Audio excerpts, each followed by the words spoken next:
Hola, muy buenos días. Habla Juan Manuel Guerrero. El día de hoy, 1 de octubre, se realizará una entrevista tocando unos temas de economía, socialismo, globalización, entre otros, con el licenciado Efraín Flores, el cual cuenta con una licenciatura en Derecho y en Ciencias Sociales e imparte las materias de Historia, Economía, entre otras. Y bueno, pues entonces usted es licenciado en Derecho ya, prácticamente. Prácticamente, mi hijo, tenemos la licenciatura en Ciencias Sociales y licenciatura en Derecho. Ok, y aparte imparte la materia de historia. Partimos la materia de historia, sociología, economía, este, introducción a las ciencias sociales. Ok, profe. Bueno, entonces, pues vamos a empezar lo que es la pequeña entrevista. Es en base a los temas, yo creo que usted ya se lo sabe, sistema financiero, eh, la historia, la economía, historia contemporánea, profe. Sí, vi el formato que me enviaste. Sí, está muy bueno, está interesante. Sí, ok, pues Sí, claro. empecemos entonces con la primera pregunta, que es, para usted, ¿qué es la globalización, profe? La globalización es un fenómeno generado por el encuentro de las distintas culturas desde la época de Cristóbal Colón, ¿sí? Donde se fue acelerando este fenómeno y hoy por hoy pues es el pan de cada día, las noticias, la cuestión económica, la cuestión financiera, el internet, los eventos de todo tipo, deportivos, sociales, culturales. Es un fenómeno donde pues estamos aculturados ya todos, estamos aculturados con palabras, con formas de pensar, ¿sí? Y entonces, pues la globalización es algo que ya nadie escapa de ello. Ok. ¿Y para usted qué es el neoliberalismo? El neoliberalismo es una vertiente del capitalismo donde, si nos vamos a sus orígenes con Adam Smith y el liberalismo de la época de John Locke, la ilustración y todo esto, bueno, pues una forma nueva, diferente de pensar a la monarquía en aquellos años, siglo XVII, siglo XVIII, y donde la economía pues deja de estar supeditada eh, sobre la tierra o sobre un grupo en particular, se vuelve más dinámico eh, con las ideas de Adam Smith, de David Ricardo, de Malthus, y ya en épocas recientes, bueno, pues en los años 50 del siglo pasado, Milton Friedman, el catedrático de la Universidad de Chicago, pues genera nuevamente esta corriente del liberalismo, pero ya ahora con épocas más actuales. Por eso es que es el neoliberalismo, el nuevo liberalismo, pero el espíritu del liberalismo de Adam Smith y de aquella época, pues sigue siendo el mismo, el libre mercado, la no intervención del Estado en la economía, la regulación del Estado en cuestiones de justicia, sin llegar a ser juez y parte, entre los más destacados. ¿Sí? La no penalización a los productos de importación y de exportación para que sea el mercado quien regule la producción y los precios de los productos. Ok. De ahí también va de la mano lo que es el capitalismo, profe. ¿Qué opina del capitalismo? El capitalismo es el sistema económico, político, social, cultural que nos permite en la actualidad tener ciertas libertades, pero también cierta represión. Este, la ley de la oferta y la demanda, pues es lo más importante para este sistema, donde no es el más justo, pero pues es el que más nos permite libertad, en cierto modo. Desde luego, si nos vamos a la cuestión sociológica, pues hay una empoderación de las clases altas en los medios de comunicación, la cuestión de la producción, el bombardeo de publicidad, donde nos enajenan y donde pues de alguna manera pues, seguimos siendo comparsa las clases bajas sin llegar a victimizarnos tampoco, porque de alguna manera pues también hay una libertad dentro de este sistema para poder progresar, ¿sí? Pues el capitalismo no es otra cosa que la ley de la oferta y la demanda, y tanto tienes, tanto vales, ¿sí? Ok. Y en base a eso también viene lo que es la economía prácticamente. Entonces, bueno, al menos para mí entiendo que lo que es la globalización, el neoliberalismo, el capitalismo y lo que es la economía, viene todo siendo ahora sí que un conjunto. Y sobre la economía, ¿usted qué opina, profe? Pues seguramente que tiene que ver todo esto, poderoso caballero es don dinero, todo tiene que ver con lo material. La economía es una parte importante para la sociedad. Si no mencionamos a Jesús, no camina el autobús. Y la economía pues está completamente inmersa en la cuestión de lo social, de lo político, de lo cultural, ¿sí? Estamos aculturados en la manera en cómo se desarrollan las actividades diarias. Entonces, no se podría entender pues eh, todos estos, todos estos fenómenos sociales sin la economía como como la parte importante, una parte medular de la sociedad. Y desde luego concibiendo la economía como la parte de la administración de los bienes materiales, ¿no? Los bienes y servicios que se generan en una sociedad. Llámese cual sea el sector primario, secundario, terciario. Al final de cuentas, decía Carlos Marx, el modo de producción determina el cómo nos comportamos dentro dentro de ese sistema, ¿no? Entonces, dentro del modo de producción capitalista, en su fase del neoliberalismo, pues tenemos esas características muy particulares, ¿no? De que, bueno, pues hoy la globalización, pues tiene que ver mucho con el neoliberalismo y el neoliberalismo con la globalización. Ok, profe. ¿Y para usted qué es lo que es microeconomía? La microeconomía es la generada en pequeña escala por los consumidores, donde la microempresa, los productores en pequeña dimensión, pues generan esta, este, esta condición socioeconómica. Si pusiéramos un ejemplo, bueno, pues las tienditas de abarrotes, las tienditas de tortillas, pues es la microempresa, ¿sí? La microeconomía. Sin embargo, pues estas microeconomías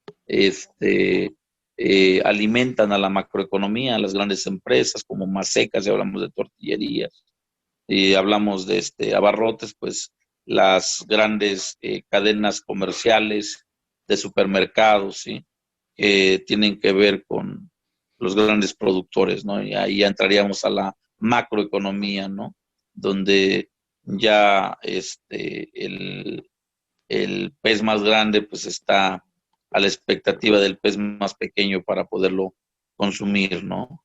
Y entonces la macroeconomía son cifras mayúsculas para una nación, para los grandes empresarios, las grandes ligas. Estamos hablando de los medios de comunicación a nivel nacional. En el caso específico de México, bueno, pues tenemos las dos, tres grandes cadenas de televisión abierta o de televisión privada también, que generan una economía ya incluso en divisas, ni siquiera en pesos, en divisas. Y entonces el gobierno, el Estado tiene que diseñar políticas políticas económicas que defiendan a la microeconomía, pero que también impulsen la macroeconomía y viceversa, que defienda la macroeconomía y que impulse la microeconomía. Entonces, serían los dos grandes puntos, que desde luego nuestra economía también es mixta nuestra economía mexicana. Tenemos parte del capitalismo, pero también tenemos subsidios, como lo solicita el socialismo. Entonces, es una conjugación importante en el mundo de la economía. Si hablamos específicamente de México, pues tiene ese mosaico de actividades en nuestro país. Ok, profe. Y en base a lo de la microeconomía y lo que es la macroeconomía, igual empezamos a ver un poquito igual sobre el sistema financiero. ¿Qué opinas sobre el sistema financiero que hay aquí en México?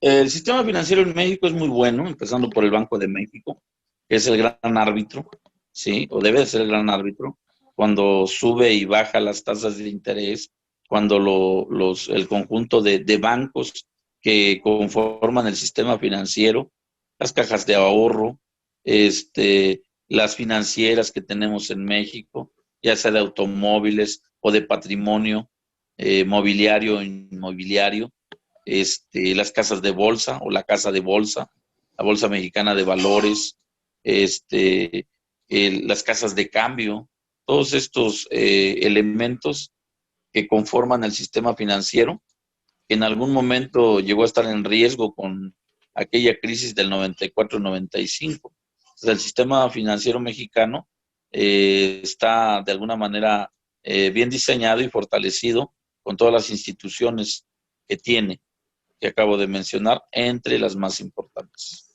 Las aseguradoras, desde luego. Ok. ¿Y qué sabe sobre el Producto Interno Bruto, que son las PIB? El PIB es el producto o toda la producción de un país en un año, sin considerar gastos. Es todo lo que produce en un año un pueblo, un país, una nación. Entonces, es importante ver año con año qué tanto se avanza. Bueno, nosotros vemos hoy que estamos precisamente en el paquete económico financiero del gobierno del presidente de López Obrador para el 2021, en su año lectivo. Bueno, pues vemos que este paquete financiero pues tiene que estar acorde a las necesidades de el Producto Interno Bruto, de lo que se produce. Desde luego, ahorita tenemos un problema que no habíamos visto durante varias décadas o durante una centuria, una pandemia, donde la producción se para, donde está estatizado el sistema financiero, no nada más de México, sino del mundo. Y entonces, pues esto provoca que haya diferencias del paquete económico para 2021, porque no puede haber un manejo de dinero si está paralizado la economía. Es decir, no podemos gastar lo que no se ingresa. Y el paquete económico 2021 que manda el presidente de la República, pues tiene que estar en base a la producción. Ya lo decía el secretario de Hacienda hace unos días, que pues este paquete que se está mandando, pues pareciera que estuviéramos en el 2016 o en el 2017, porque porque quedaría en esa producción. Digo, no se exportaron el mismo número de vehículos, ni el número de enseres que estábamos acostumbrados, ni siquiera el mismo volumen de productos agrícolas derivado pues de la pandemia. Entonces, Producto Interno Bruto seguramente de este año caerá, como caerá todo el Producto Interno Bruto de todo país en el mundo, o de la mayoría de los países del mundo. Ok. ¿Y qué opinas sobre la inflación económica de México? En caso de la inflación económica de México, se ha pronosticado que para el siguiente año tendremos más del 8% de inflación. Hoy me parece que estamos en un promedio de 4%, algo así. Obviamente la inflación es el fenómeno derivado del incremento de los productos de consumo y donde el consumidor paga más por ese producto y los ingresos no aumentan, es decir, el salario no aumenta. Y entonces ahí tenemos una inflación, ¿verdad? Que es mayor al ingreso. El gasto es mayor. Eso vendría siendo, en términos generales, simples y llanos, la inflación. Ok. ¿Y para usted qué tan importantes son las condiciones externas para explicar el menor crecimiento económico de México? Bueno, tiene mucho que ver el neoliberalismo y la globalización, van amarrados. Esto de la pandemia, pues viene del exterior. Si hablamos en términos técnicos, la estructura socioeconómica de México está siendo influenciada de manera externa, no interna, sino de manera externa. Y una vez que se tiene esa pandemia, pues se vuelve también una influencia interna, porque pues ahorita llevamos 77,000 mexicanos muertos, que muchos de ellos eran productivos, y entonces eso pega a una economía en todos los sentidos, ¿sí? Desde el moral hasta... Ok. ¿Y para usted lo que es el ajuste fiscal y el monetario? monetario tiene que ser acorde a una realidad. Nosotros tenemos una deuda, ¿sí? Y esa deuda pues se paga con intereses, y si esos intereses no se pagan, no sé,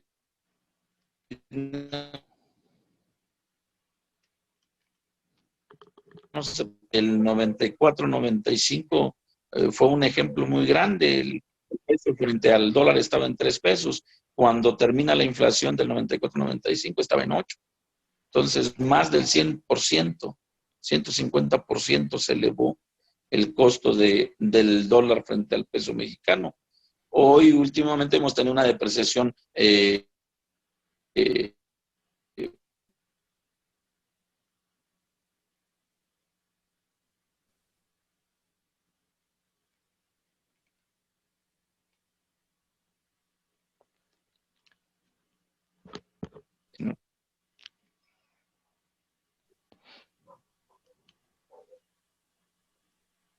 ¿qué más, mijo? Ok. No sé si me puede repetir otra vez la respuesta, lo que pasa es que se trabó su... Sí, mencionaba que la cuestión financiera, la paridad de la moneda, pues tiene mucho que ver con el exterior, ¿no? La estructura del país, la estructura socioeconómica del país, tiene que ver con la influencia de lo externo, que a su vez, una vez que entra este fenómeno del coronavirus o coronavirus 19, pues también pega, son 77,000 personas que ya murieron, y de alguna manera pega a los mercados, pega a la credibilidad, no nada más en México, ¿sí? Sino en el mundo. Digo, el caso de los Estados Unidos, que lleva mucho más acaecidos que nosotros, ¿no? Brasil. Entonces, tenemos ahí un fenómeno fuerte que no se contaba, ¿sí? Entonces, la movilidad de la economía, pues tiene mucho que ver también con el Estado, que es lo que ha estado haciendo el gobierno de Andrés Manuel López Obrador, dando subsidios, dando becas, impulsando la economía. Y desde luego tiene que ver también la propiedad, la iniciativa privada en su inyección de capital e incluso capital externo. Entonces, todos estos movimientos tienen que ver con la paridad del peso dólar, tienen que ver con la inflación, tienen que ver con el Producto Interno Bruto. Ok. ¿Y qué tan serio es el impacto del entorno político? En el caso de México, pues es bastante, en el sentido de que los grupos o los partidos en contra del gobierno, pues manejan una versión, ¿no? Son oposición y regularmente en México, desafortunadamente, tenemos que todo está mal, ¿sí? Digo, lo que acabamos de ver con una agrupación que está en el Zócalo capitalino y después otro movimiento minoritario como es el del feminismo, bueno, pues eso tiene que ver con una estructura que de alguna manera se desestabiliza, se pretende desestabilizar la estructura social de México, más sin embargo podemos ver que también que es mínimo, son grupos menores, no tiene un respaldo mayoritario de la ciudadanía y de la sociedad. Ok.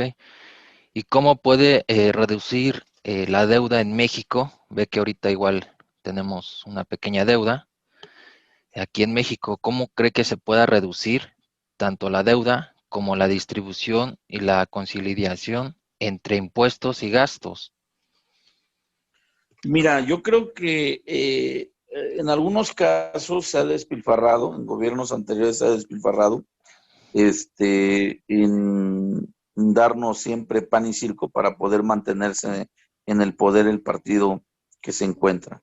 Yo espero que lo que menciona el actual presidente lo esté llevando a cabo, se estén pagando intereses y capital de la deuda, así como en una economía familiar, si no hay finanzas sanas, pues no puede haber desarrollo. Y en el caso de México, me parece que el presidente ha sido honesto. Efectivamente, muchos de los recursos se iban a las clases altas. No es posible que tengamos una agrupación como OXXO, que no pague ni luz, porque varios de los empresarios también son políticos y son beneficiados, no pagan impuestos, muchos de esos ricos, y entonces tendría que ser parejo, cada quien que pague lo que tenga que pagar. Digo, por mencionar un ejemplo, cuando se hizo la transacción de la venta de Bancomer o de Banamex en la época de don Ernesto Zedillo, pues nunca se dio un solo peso a las arcas nacionales y no fueron menores las cantidades que se dieron en esas compraventas. Fue muchísimo dinero y no se pagó un solo peso. Y sin embargo, nosotros, por comprar un desodorante, tenemos que invertir o tenemos que pagar el 16% de impuestos. O sea, es injusto, ¿no? Entonces, me parece que en la parte política está generando un impacto y creo que al estarse manifestando los grupos de ricos y no manifestándose la gran nación de pobres, pues eso habla que creo, porque tontos no somos, percibimos que hay un cambio ahí, sin llegar desde luego a echar a las campanas al vuelo, ¿sí? Ok. ¿Cómo cree que opera la globalización y la liberalización comercial en la crisis?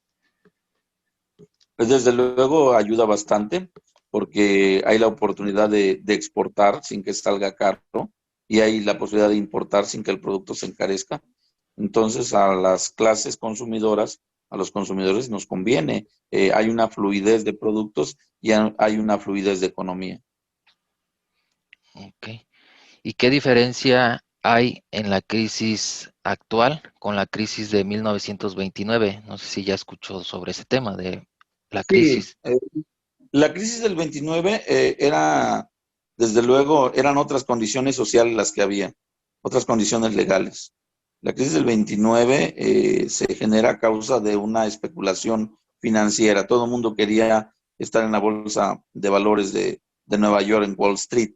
Entonces había gente inexperta y todos creían que era la panacea, ¿no? Que de ahí se podía ganar de todo. Entonces llegó a su realidad la bolsa neoyorquina, pues obviamente no podía dar ganancia todo el tiempo. Entonces hubo un momento en que se quebraron los mercados. ¿Por qué? Porque hubo una especulación, hubo una falsa expectativa.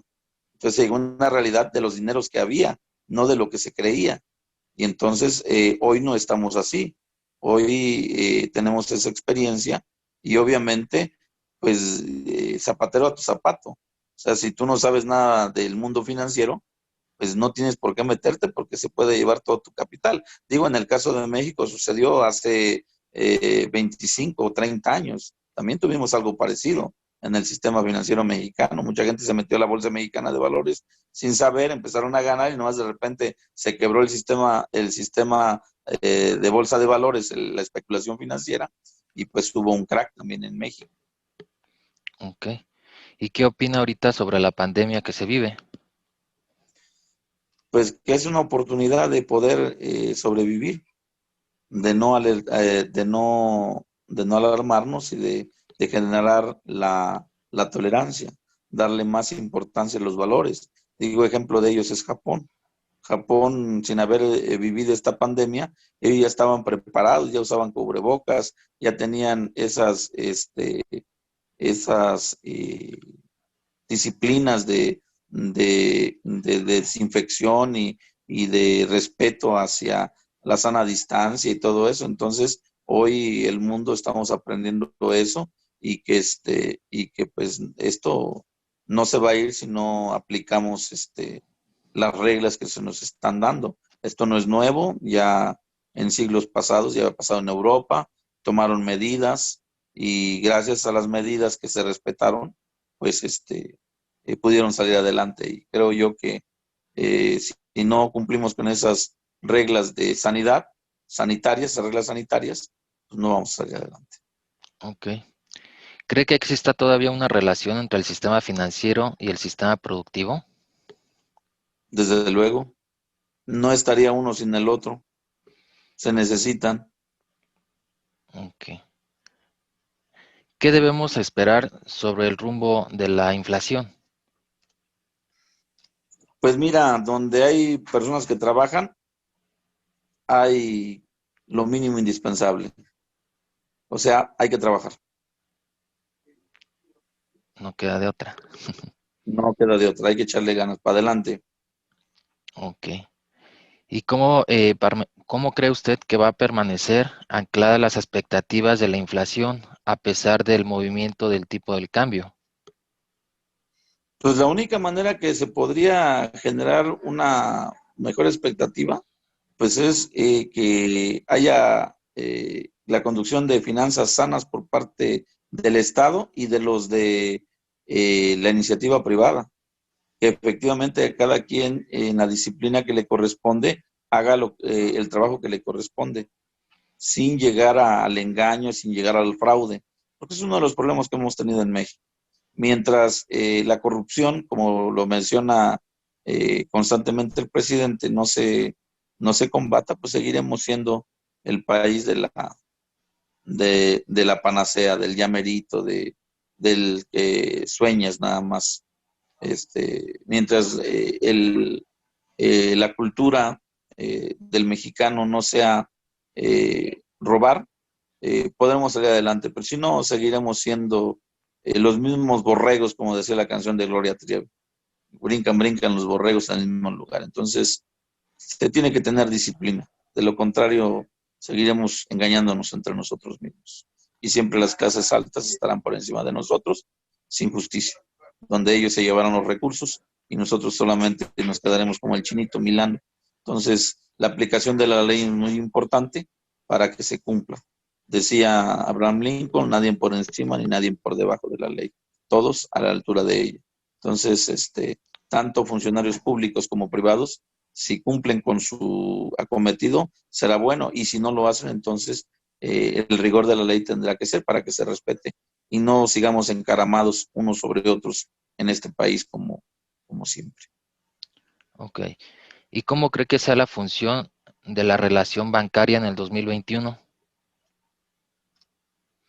La relación bancaria en el 2021 me parece que va a ser pesada, aunque el Banco de México acaba de bajar las tasas de interés precisamente para que haya fluidez de dinero líquido. Siento que va a ser pesado. Ok. ¿Y por qué las reformas aún no han generado crecimiento que ahora sí que es lo que todos esperamos? Porque se crearon falsas expectativas con el gobierno peñanietista. Se hicieron varias reformas supuestamente reformas fundamentales, pero con este gobierno estamos viendo que no fue así, fue nada más para favorecer a un grupo, no para favorecer al país. Ok. Y por último, ya para finalizar, ¿cómo cree o cómo piensa que está ahorita nuestro presidente actual actuando? Como todos los gobernantes, con aciertos y desaciertos, me parece que le hace falta un poquito de humildad. Efectivamente tiene el apoyo de muchos mexicanos, incluso el mío, pero tampoco somos tontos. Percibimos cuando es real y también cuando no es real. El querer llevar a condenación a, no es de una encuesta, es donde si la ley lo sanciona hay que llevarlo a cabo y no tienes por qué estarle preguntando al pueblo, porque el pueblo ya te dio su confianza, ¿sí? Entonces yo pienso que ya no es candidato, ya no es oposición, hoy es presidente, entonces en algunas cosas sí está errado, pero en otras efectivamente el apoyo a los el apoyo a los ancianos me parece muy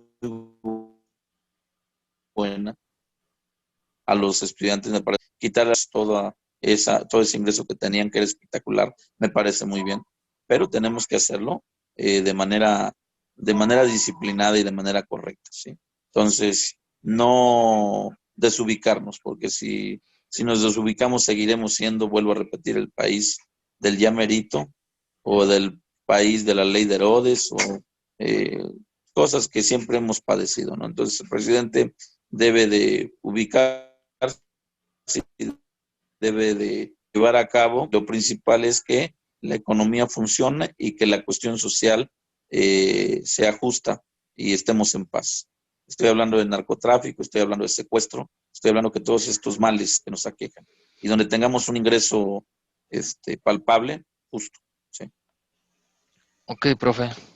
Pues bueno, pues eso es todo. Ahora sí que muchas gracias por su participación y pues me dio mucho gusto volverlo a saludar, saber igual que ya es ya va a ser licenciado en Derecho Gracias. y pues aquí estamos ahora sí que en contacto. Como ve, pues igual yo le Claro que sí, estoy mijo. echando Sí, los sí, kilos mijo. aquí y Échele cualquier ganas, mijo, cosa. porque no nos toca. Ok, profe. Pues muchas gracias, profe. Mijo, gusto en poder apoyarte, ¿eh? Gusto en poder, espero te sirva de algo esta entrevista. Sí, muchas gracias, profe Efraín. Bueno, nos estamos viendo, mijo. Dios te bendiga. Igualmente, hasta luego. Hasta luego, mijo.